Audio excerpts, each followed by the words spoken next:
Hello বন্ধুরা, গল্প পাঠে আমি শিখা তোমাদের জন্য নিয়ে চলে এসেছি গোপাল ভাঁড়ের আর একটি মজার গল্প, যার নাম বিশ্বাস।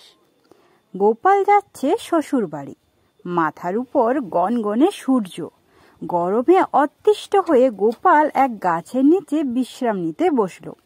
বেশি গরম লাগায় পাতুয়ালা খুলে পাশে রেখে একটু আয়েশ করে বসল। ফলে বিশ্রাম নিতে নিতে কখন যে ঘুমিয়ে পড়ল নিজেই জানে না। ঘুম যখন ভাঙল, গোপাল দেখে তার ফতুয়াটা চুরি হয়ে গেছে। হায় হায়, এখন কি হবে? খালি গায়ে তো আর শ্বশুর বাড়ি ওঠা যায় না। কি আর করা?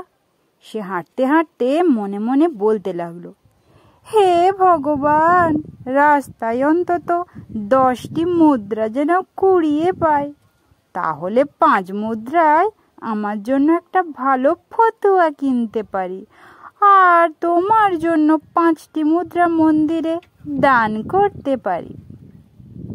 আর কি আশ্চর্য! ভাবতে ভাবতেই দেখে রাস্তার ধারে কয়েকটি মুদ্রা পড়ে আছে।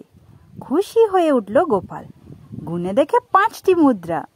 গোপাল স্বগত বলে উঠল, হে ভগবান, আমাকে তোমার বিশ্বাস হলো না? নিজের ভাগটা আগেই রেখে দিলে।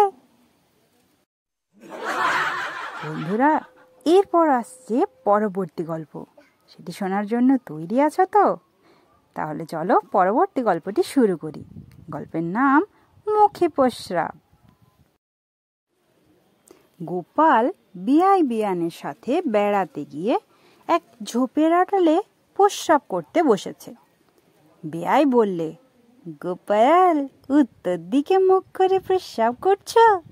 ওদিকে মুখ করে প্রস্রাব করা শাস্ত্রে মানা আছে।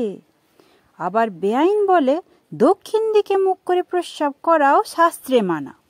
শুনে গোপাল বলছে, আমরা ছোট মানুষ, বেআই যেই মুখে বললেন সেই মুখেও প্রস্রাব করি, আবার বেআইন যেই মুখে বললেন সেই মুখেও প্রস্রাব করি।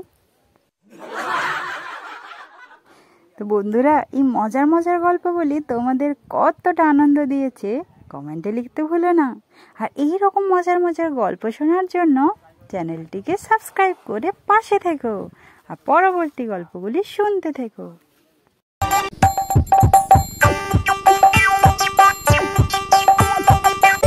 হাসির রাজা, জ্ঞানের রাজা, রসিক রাজা গোপাল ভাঁড়। হাসির রাজা, জ্ঞানের রাজা,